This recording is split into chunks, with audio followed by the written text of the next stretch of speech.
Stalin's control of the USSR, culture and the arts. The media. Newspaper, Pravda, was used for propaganda. Access to printing presses were restricted. Radio stations controlled by the government.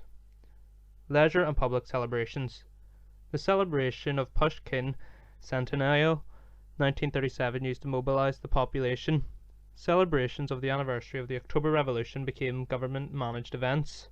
All organized leisure was run by the state. Culture and the arts. Aims of Soviet cultural policy. To remove all traces of bourgeois culture.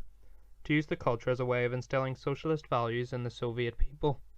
To present the population with positive images of achievements of socialism and life in the Soviet Union. To mobilize support for the regime. The aims from the late 30s onwards were to promote the cult of personality around Stalin and to encourage patriotism and Russian nationalism in the face of the growing threat of war with the Nazis. Main themes presented in art and popular culture.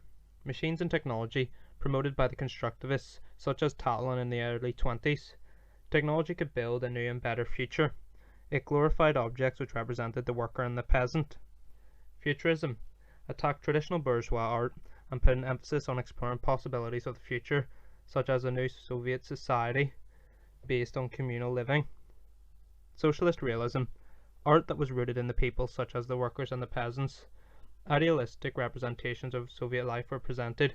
It put an emphasis on how the party could gild people to greater things. Nationalism put an emphasis on Russian heroes and linked to the need for patriotism during World War II. Cult of personality. This involved the adoration of Stalin through the use of art and popular culture. There is posters, statues and paintings of Stalin, and his face was put on coins and stamps. This portrayed him as the father of the nation and the protector. They renamed towns. Zarzistan became Stalingrad, and in all more than 20 cities were named after Stalin. The new national anthem, "We Were Brought Up by Stalin Who Inspired Our Hearts," was the title. He was given over-the-top titles such as Greatest Genius of All Time. He was portrayed as Lenin's closest colleague, and the slogan was, "Stalin is the Lenin of today." Photographs were doctored to show Stalin beside Lenin, while Trotsky's image was removed. They downplayed Trotsky's role in the October Revolution and the Civil War. The fact that Stalin had been one of the Bolsheviks opposed to the October Revolution was conveniently forgotten. He was also portrayed as a hero of the Civil War.